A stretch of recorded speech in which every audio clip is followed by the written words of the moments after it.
राधे राधे आप सभी को। ओही माता की कथा दीपावली से 8 दिन पहले सुनी जाती है, कार्तिक मास कृष्ण की बदी की अष्टमी को। ओही माता की कथा इस प्रकार है। एक साहूकार था जिसके 7 बेटे थे, 7 बहुएं तथा एक बेटी थी। दीपावली से पहले कार्तिक बदी अष्टमी को सातों बहुएं अपनी ननद के साथ जंगल में खदान में मिट्टी खोदने गई थी। जहां से वे मिट्टी खोद रही थी उसी मांद में स्याऊ सेहे थे। खदान में स्याऊ सेहे की मांद थी। मिट्टी खोदते समय ननद के हाथ से सेई का बच्चा मर गया। स्याऊ माता बोली कि अब मैं तेरी कोख बांधूंगी। तब ननद अपनी सातों भाभियों से बोली कि तुम में से कोई मेरे बदले अपनी कोख बंधा लो, नहीं तो मेरी सासू जी मुझे बहुत ताने मारेंगी। सब भाभियों ने अपनी कोख बंधवाने से इनकार कर दिया, परंतु ननद के बदले छोटी भाभी ने अपनी कोख बंधा ली। इसके बाद जब उसके जो लड़का होता वो 7 दिन बाद मर जाता। ऐसे होते होते कई साल निकल गए। एक दिन पंडित जी को बुलाकर पूछा कि क्या बात है, मेरी संतान 7वें दिन क्यों मर जाती है। तब पंडित जी ने कहा कि तुम काली गाय की पूजा करो, क्योंकि काली गाय स्याऊ माता की भाईली है। वह तेरी कोख छोड़े तब तेरा बच्चा जिएगा, वरना ऐसा ही होता रहेगा। इसके बाद से बहू सुबह जल्दी उठकर चुपचाप काली गाय के नीचे जाकर सफाई करके आती। गाय माता हर रोज सुबह उठकर देखती, सोचती आजकल कौन मेरी सेवा कर रहा है, सो मैं आज देखूंगी। गाय माता सुबह जल्दी तड़का उठकर देखती है कि एक साहूकार के बेटे की बहू उसके नीचे सफाई करके जाती है। गाय माता उससे बोली, किस चीज की इच्छा है जो तू मेरा इतना काम कर रही है। साहूकार की बहू बोली, स्याऊ माता तुम्हारी भाईली है और उन्होंने मेरी कोख बांध रखी है, सो मेरी कोख खुलवा दो।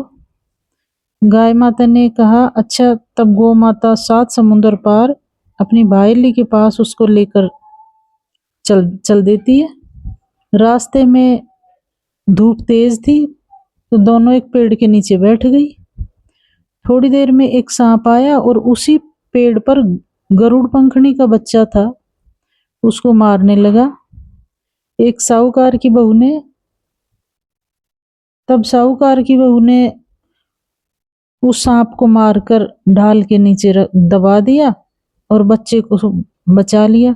थोड़ी देर में गरुड़ पंखनी आई तो वहां खून पड़ा देखा और उसने सोचा कि इस साहूकार की बहू ने मेरे बच्चे को मारा है, अतः उसको चोंच से मारने लगी। तब बहू बोली कि मैंने तेरे बच्चे को मारा नहीं है, बल्कि सांप तेरे बच्चे को डसने आया था। मैंने तो तेरे बच्चे की रक्षा की है।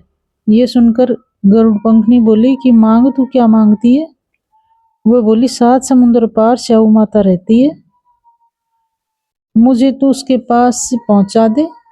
तब गरुड़ पंखनी ने दोनों को अपनी पीठ पर बिठाकर स्याऊ माता के पास पहुंचा दिया। स्याऊ माता उन्हें देखकर बोली कि आ बहन, बहुत दिनों में आई है। फिर कहने लगी, बहन मेरे सिर में जूं पड़ गई है। तब साहूकार की बहू ने सलाई से उसकी जुएं निकाल दी। उसके सिर में बहुत सुआंत हुई।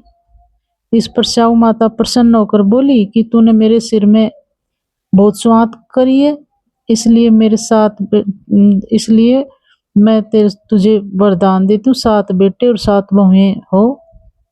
तब वो बोली कि मेरे तो एक भी बेटा नहीं है, 7 बेटे कहाँ से आएंगे।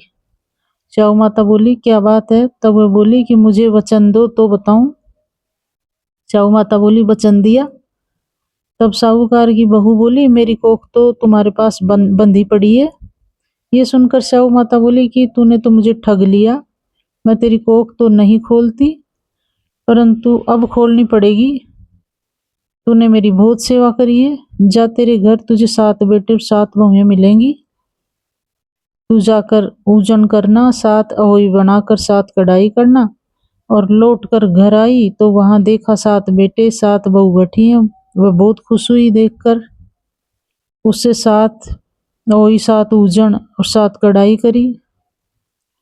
अष्टमी के दिन सभी जिठानियां आपस में कहने लगी कि जल्दी जल्दी 2 पूजा कर लो, और बच्चों से कहा अपनी चाची घर जाकर देख आओ अभी तक रोई क्यों नहीं है।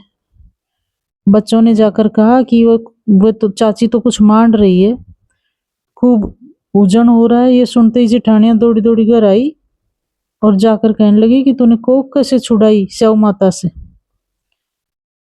वे बोली कि तुमने तो कोख बंधाई नहीं। मैंने कोख बंधा ली थी, अब स्याऊ माता की कृपा से माता ने खोली है, उसी प्रकार मेरी कोख खोल दी। स्याऊ माता ने जिस प्रकार बहू की कोख खोली उसी प्रकार सबकी खोली। कहता सुनता हुकारा भरता।